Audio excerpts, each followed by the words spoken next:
This is the MyHeart.net podcast. This show is produced by Dr. Philip Johnson in conjunction with VitalEngine.com. Please welcome your host, Dr. Alain Bouchard of Cardiology Specialists of Birmingham, Alabama, at St. Vincent's Medical Center, part of Ascension. Welcome to our podcast on health and healthcare disparities. Our special guest today is Dr. Randy Granata, who's Vice President of Population Health at Ascension, and she's a nurse with a doctorate degree in community health and population. Dr. Granata, thank you for participating in this podcast today. As physicians and healthcare workers, we notice a lot of difference in the quality of health that are often linked to a social, economic, or environmental disadvantages. And for this reason today, we wanted to invite Dr. Granata to discuss what are health and healthcare disparities. Well, thank you for allowing me to be here today. And before we start speaking about disparities, I think it's important for us to bring up really the concept of what health disparities connects to, which is inequities. And for that reason, I just want to speak a little bit about what that means. You touched on the fact that this relates to people or populations that are disadvantaged. But I'd like to even reference, there's a few definitions around disparities.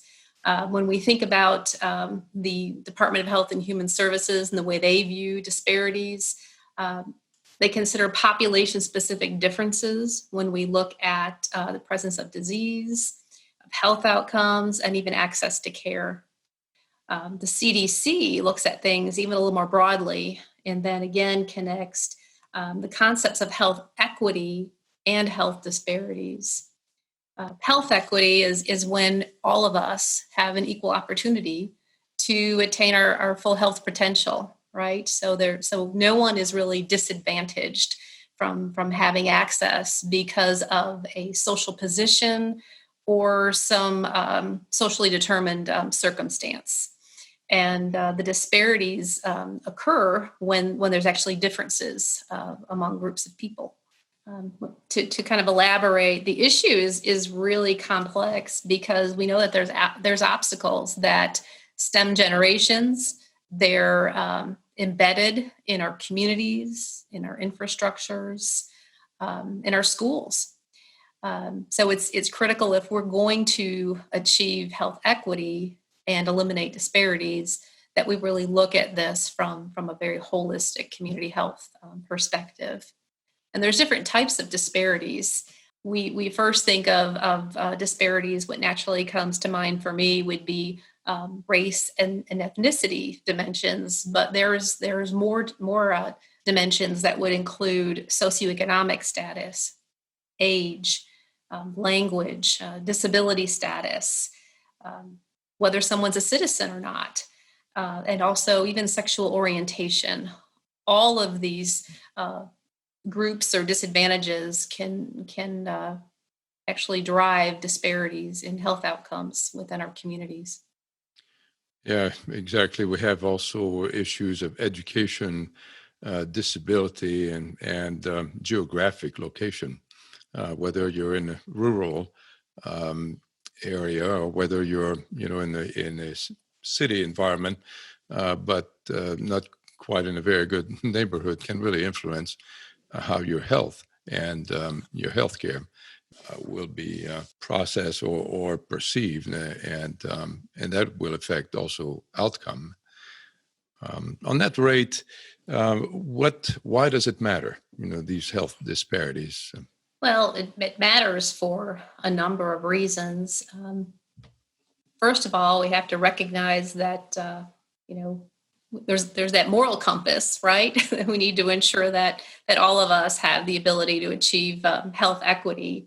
But it also should enlighten us and tell us how we should do a better job with integrating services and also reaching populations that may be in need of services.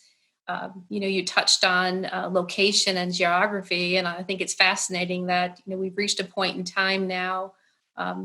It's certainly not a good thing, but you can look at zip codes and we can look at geography, and there's a correlation in some ways to predict health outcomes, chronic disease, and even life expectancy.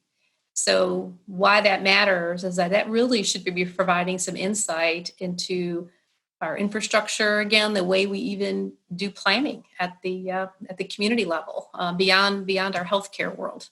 It's also interesting to see that the minorities that we have now will probably become the majority, in about 25 to 30 years. So I guess, the minorities that we're considering now, taking care of them will influence the future of healthcare. I'm glad you mentioned that. The most recent U.S. Census report actually called that out and spoke to the fact that the greatest growth, greater than 90% of the U.S. population growth between 2010 and 2018 was in the area of minorities. So it's important that we as health systems and as communities recognize that we need to embrace one another and design care in a way that's going to achieve that equity.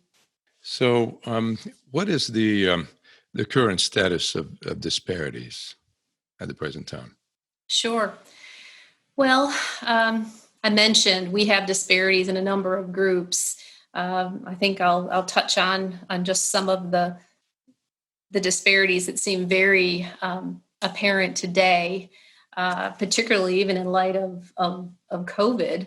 I recently looked at, we all listen to the news, right? And we all hear that we know that the African-American population has been significantly impacted, far more than other groups of people. And we consider COVID. We also know about the connection to heart disease and comorbidities, such as diabetes, and how that impacts outcomes.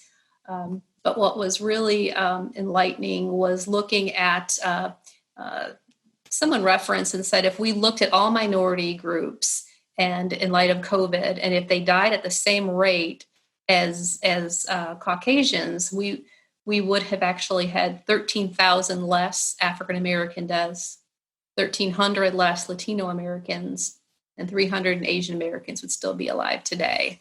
That was pretty powerful and really called out the fact that COVID has just magnified disparities that exist. And of course, there's different disease, there's different prevalence among different groups. When you consider the American Indian population, we know that there's efforts happening in tribal health to correct for disparities. So the current state, we know that 30% of American Indians live in poverty.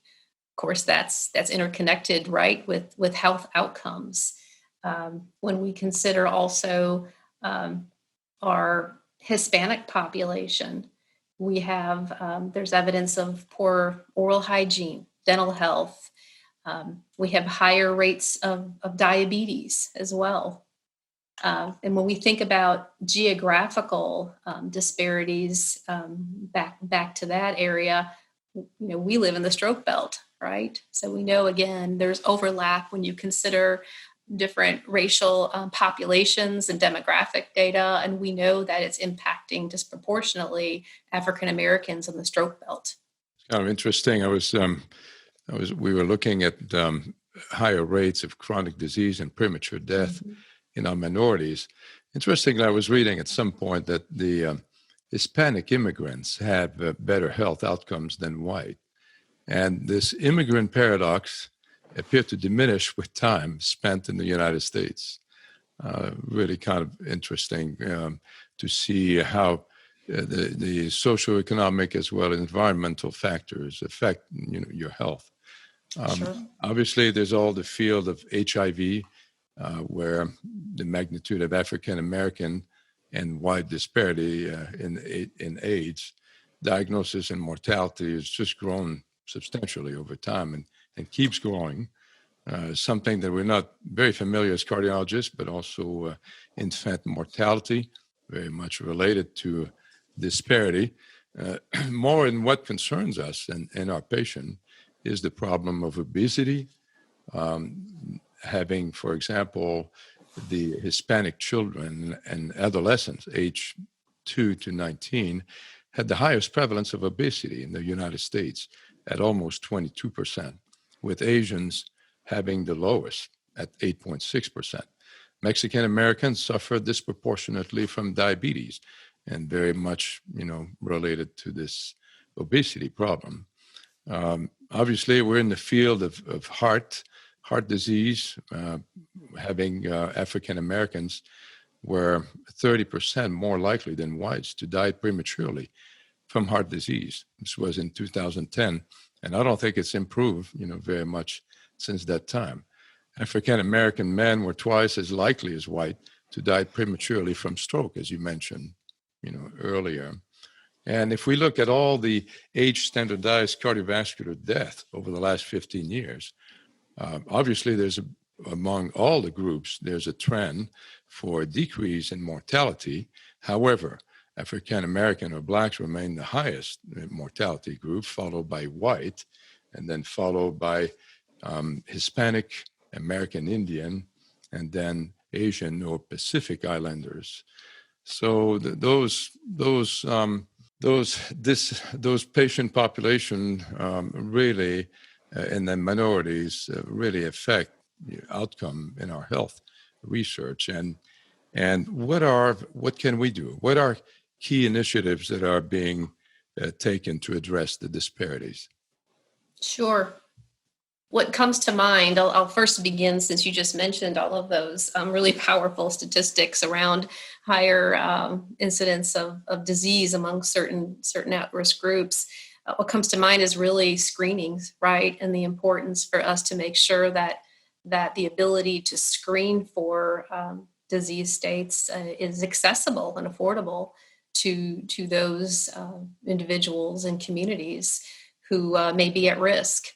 When I think about even the African American population, cancer is also, it comes to mind, even for individuals who are insured. We see that cancer is diagnosed later when it's more progressive, and the outcomes are poorer and the mortality is higher. But what I would really like to call out is really the connection to social determinants of health. And I know that has been kind of a buzz phrase in the last few years. And to go a little bit deeper here, if we're going to impact disparities in health equity, we need to understand what those levers are, right, within our communities, and recognize that there's some things that we can influence and that communities can also become empowered to influence. One of the things that comes to mind is access to healthy foods. When you consider just about every chronic condition, we know that it's linked to healthy food and healthy water, right? We have food deserts within our country. We have hundreds of communities with food deserts, including in our state of Alabama. And what that means is it's where at least a third of the community does not have a healthy options for food within a reasonable distance. So it doesn't mean that there's a lack of food. It's usually fast food. And because of this, we see increased incidence of disease.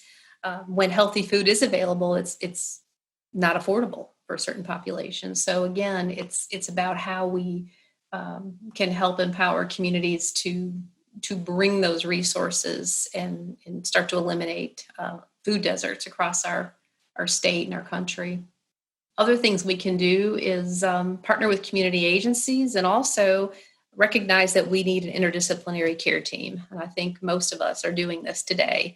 That means that we may have social workers, care managers, mental health workers working within our, whether it be practices and even at the community level, to help advocate for patients and get them the resources that they need. Oftentimes, even when patients have access to care, they cannot afford their co-pays or even afford the medications that are prescribed. So it's so important that we we as a community recognize that the social determinants really drive those health outcomes for the people that we're serving. One of the goals of Ascension is to eliminate healthcare disparities by 2022. Do you think this is doable? Well, I am certainly, that's why I come to work every day, being part of an organization that has a goal that big. And I'd like to believe that we can. It's going to take some intentional work. And I believe Ascension's on the right track. And we also challenge ourselves to really look at our data to be sure that we are using those metrics and those ways of really challenging ourselves to ask, are we reaching the population to truly eliminate health disparities and achieve health equity?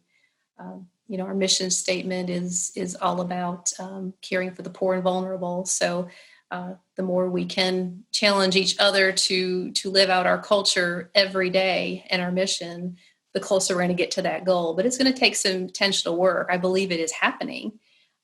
But again, there's complexities within our communities, such as unemployment, right? There's COVID, right? We've had a pandemic that has just exacerbated some of those economic challenges that existed pre-COVID.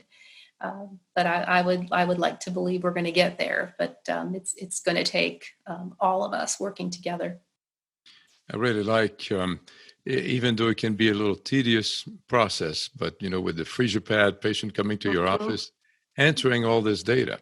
But this is actually very, very important to really, I think we have some gaps in the data that, things that we need to measure, to evaluate, to analyze, so we can really be more appropriate in the care of certain patient population and, and probably answer the need better to some of these patients. Certainly this situation with COVID did not help with having a group of patients at risk of losing their insurance, losing their job. The socioeconomic, status has just kind of worsened, and certainly it creates even more difficulties and more need, I think, for pulling together. But I think if we just kind of strive to a quality, care and measuring a quality measurement and reassessing, what other current challenges do you see in addressing disparities? Sure. Great question. Well, I think some of our challenges relates to engagement with our community, especially COVID. When we're considered the social distancing, we have to get more creative with doing outreach to our community and recognize that the chronic disease problems did not go away during COVID, right? If anything, we have delayed care. So there's a need for doing even more intentional outreach. I know that I can just speak from within our health system. We have an outreach team that includes a social worker, a nurse, and lay navigators who some are bilingual, and we are doing intentional outreach to make sure that people have the medications that they need, that they're seeing their primary care doctor. And when they can't, we're doing our best to have a virtual visit, including leveraging the use of nurse practitioners. And again, finding ways that people are really just comfortable relating to their healthcare team, not waiting for that crisis when they are showing up in the emergency department and it's much more difficult to treat the patient. So I think, again, COVID is just, there's some great things that have come out of COVID, again, as I mentioned, and I can't imagine 5 years ago that we would have had our outreach team communicating in the way we are today with an underserved population using technology and basic tools such as smartphones.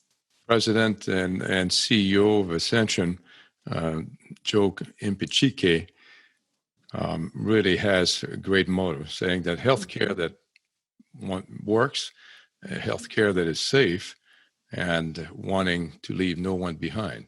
Mm-hmm. Certainly, as a healthcare worker, whether you're a nurse or a physician, we want not only what's best for our patient, but to do everything we can and in our powers to provide care for these patients. And this is where I think it really becomes very important to work as a team. It sure does. And when we are redesigning care, consistently putting that lens on and looking at it from the eyes of our patients at all levels and different communities, and understanding barriers, and when possible, including those participants at the community level. And when we start to redesign care, that's been a part of what we have been intentional about, but I think we can always do better in that area. Whether you work at a hospital, within a university, or within a large healthcare community, or whether you're a rural hospital, I think this has become a system-wide priority, and obviously demands a lot of infrastructure development, which I believe it's one of the goals, certainly at Ascension, as well as cultural transformation to really provide a kind of compassionate and personalized care that needs to be done for our patients. Again, thank you very much for being part of this podcast. We appreciate it. I think we have learned a lot today. Thank you. Thank you. Appreciate it. To learn more from our team of cardiologists, please visit us at MyHeart.net. You can also follow us on social media by searching MyHeart.net on Facebook and Twitter. And be sure to subscribe to this podcast so you don't miss our next episode.